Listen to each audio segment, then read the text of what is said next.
Hello again, and on RPM's second visit to the P&O Ferries Ulster Rallycross Grand Prix, it's supercar action all the way. Now, Ireland has really come to the fore in this sport in recent years. We've had Dermot Carnegie and Dennis Bickerstaff both winning the British Championship.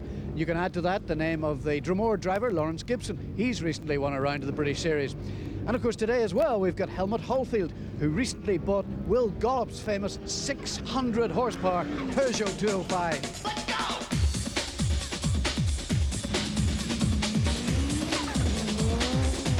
It is fearsome. Everything happens exceptionally fast. You need your wits about you, and you certainly don't need to go to the pub the night beforehand. We were here 3 weeks ago to test the track. The track is a vast improvement. My only concern is the cutting up of the loose along the back here. But apart from that, they've done a fabulous job.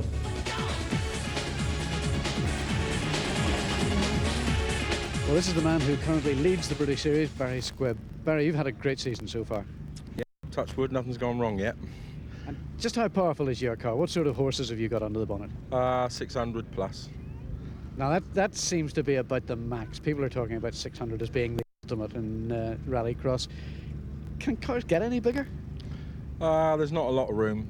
We could possibly get a bit more if we wanted to, but you sometimes have to forsake it for reliability then, so we tried to go for what we think is the happy medium.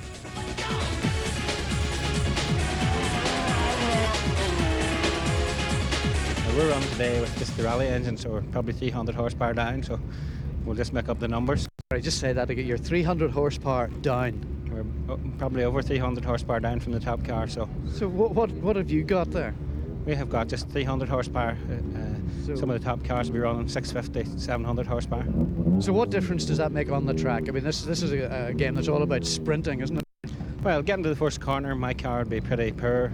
Once we get up to speed, it wouldn't be so big a difference.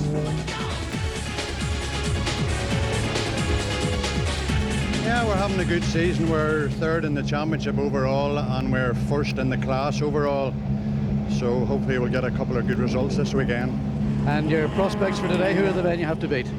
Well, probably the boys that won well, Barry Squibb, Dermot, Helmut, well, anybody in our class, you know, they're all fast, quick.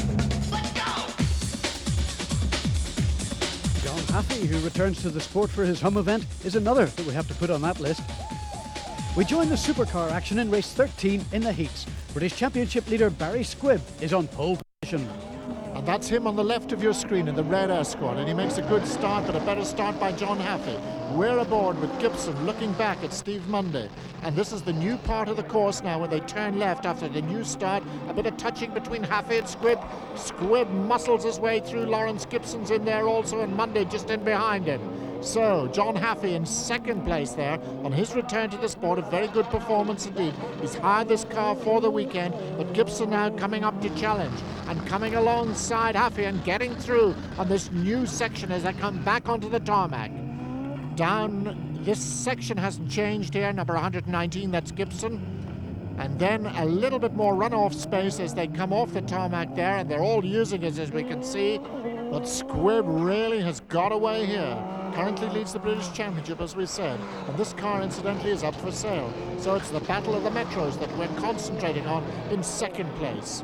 There's Squibb turning into the right hand. This part is just the same, but here where they used to turn left and right, they go straight ahead onto a new loose section that is very fast, giving them more opportunities to overtake. But as you can see from John Haffey in the background, also more opportunities to lose traction.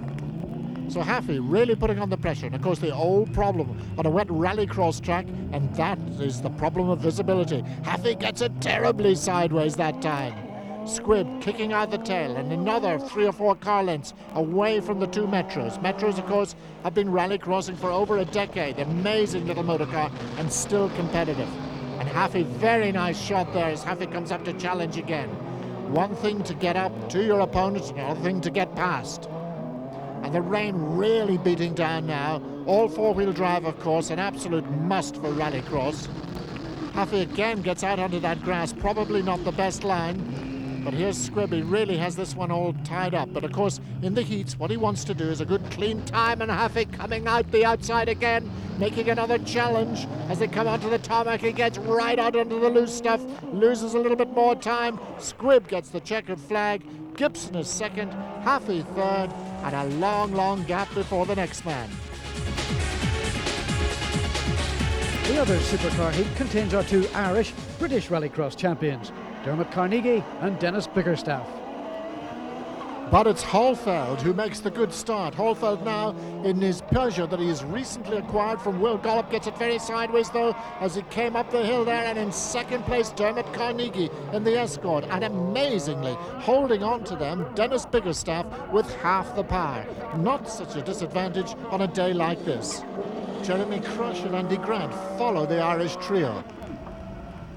And it's Holfeld getting used to this very, very powerful motor car indeed. Dermot Carnegie, his big threat. And this is definitely David and Goliath stuff. The David this time being Bickerstaff in that little Metro 6R4 with the rally engine on. Now, trying to get down the power. Carnegie making a challenge on the inside as he tried to get the power on early as he came back onto the tarmac. Up they come up the hill, a much quicker approach now to that chicane than it used to be. And again, Bickerstaff poking his nose down the inside, but Carnegie's too experienced to let him away with that. Carnegie now must keep it neat and tidy. He's got to get past this Peugeot if he's going to get a really good time here. But he doesn't seem to have the straight line speed. Look at the way Holfeld got away there. Holfeld a little bit late on the brakes though.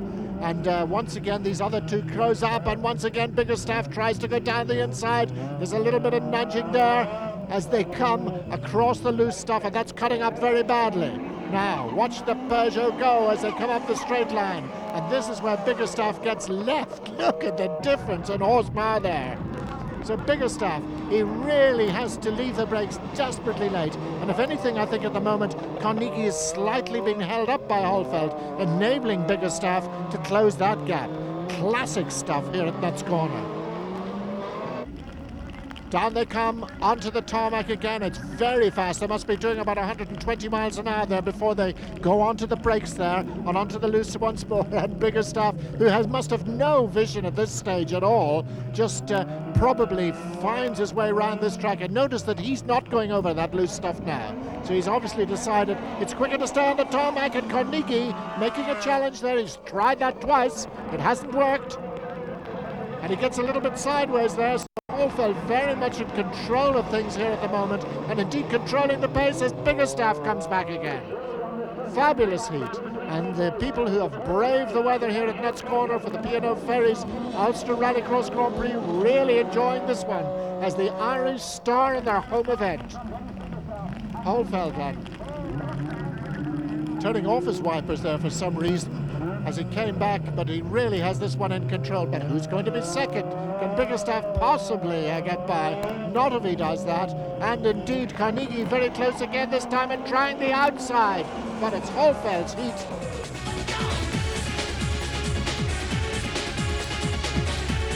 The top drivers from the two heats now come together for the Supercar final.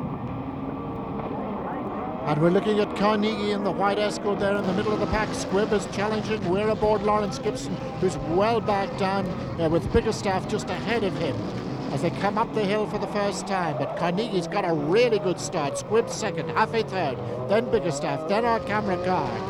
And you can see the wipers, the squirters working full time as Gibson gets very, very sideways there. Carnegie, though, very nicely out in the lead. He's really made an early break here. And that's quite a hand. Squibb is throwing it all away, going very, very late there under the braking. He's lost second and third place. He hits Bickerstaff a clout and slots himself in ahead of Gibson, who can't see a darn thing. And look at the background of the Metros all over the place. And Squibb taking advantage there, getting past, getting more traction. Number 117 there, the man who leads the British Championship. But he's going to be demoted today if he gets a real move on. And we can see that Dennis Bickerstaff has lost a little bit of his rear bodywork there.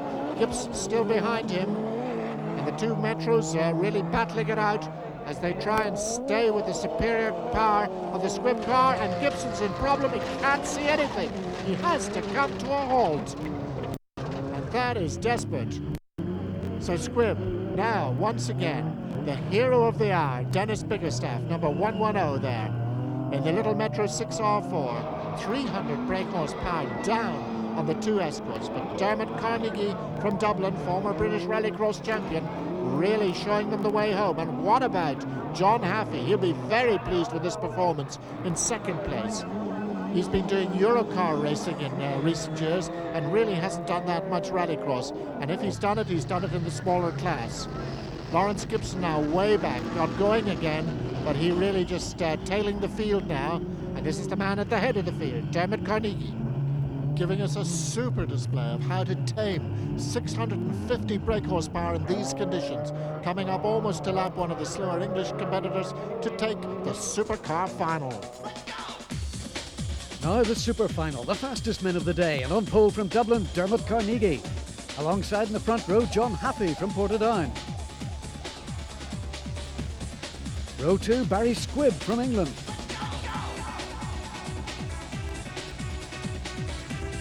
And Dramara's Dennis Biggerstaff. Helmut Holyfield from Dublin. And English visitor Steve Munday complete row 3. And our camera holder Lawrence Gibson is the final runner. And Lawrence is even having difficulty seeing anything before the action starts as the window mists up in the Metro. Look out for Dermot Carnegie in the white escort. Makes a superb start. John Haffey on the right of your screen in the white Metro slots into second place. Squibb a poor start in third, and then it like Biggerstaff, indeed it is, and Holyfield way back there and really having huge traction and vision difficulties there. So Holyfield, the most miserable start of all, really dropping behind the field. Carnegie's away on a boat, literally, in these conditions. In second place, John Haffey, and there is poor Lawrence Gibson having a miserable weekend. So Dermot Carnegie sloshes through the mud at the bottom of the course, and you really have to be very careful in this section. Now they're all trying to stay off that new piece of loose to the left, because that's proving to be just a bogged down situation, as is beautifully demonstrated by Munday there.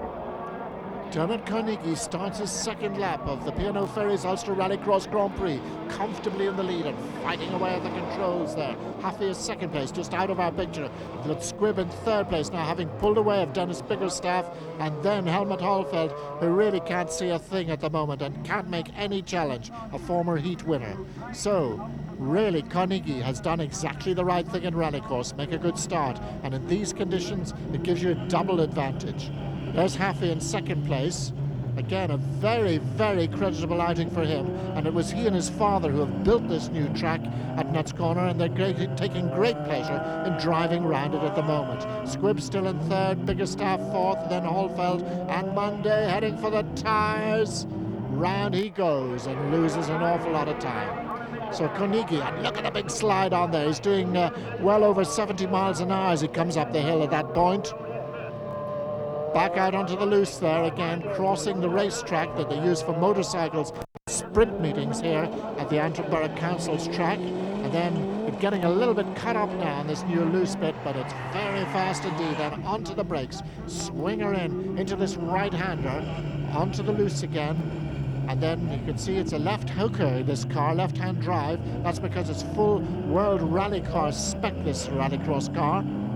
And there's John Haffey still in second place. We'll see him just coming into view now. Great big slide right out over the curbs, right out over the grass. Something coming off there, probably one of the under trays of the little Metro there. Squibb still in third place, and Dennis Biggerstaff, who really must be working on braille at this situation, but he better look out, because Helmut Holyfield is getting a little bit closer there. Biggerstaff trying to find a way down the inside. Haffey in second place there, and here's the battle for third. But you can see that Squibb, once he gets the power down in that four-wheel drive escort, just darts away from the opposition. Meanwhile, Lawrence Gibson soldiers on, a very lonely man at the back of the field. So Carnegie completes another lap, up over the curbs, onto this new loose section, up the hill now, controlling the slide, just putting the power down gradually. You can see the front wheels correcting the slides all the time. It's hard work in one of these rally cars. You really are absolutely physically drained even after 5 or 6 laps of the final. And look at the gap between him and John Haffey, way back now in second place, but comfortable position between him and Squibb, and Squibb is not really making very big inroads. Meanwhile, Lawrence Gibson tries to peer through the murk. You can see the difference when he gives the screen a wipe. And Carnegie takes the checkered flag and the super final. A complete clean sweep here at Nutts Corner today. A very happy man, well worth his trip from Dublin. And there it is, Dermot Carnegie, double winner here this afternoon. Quiet man, doesn't make any great song and dance about it, but has enjoyed his motorsport for over 25 years. So down he comes to the adulation of the Larne Motor Club, who've done splendidly here in the adverse conditions.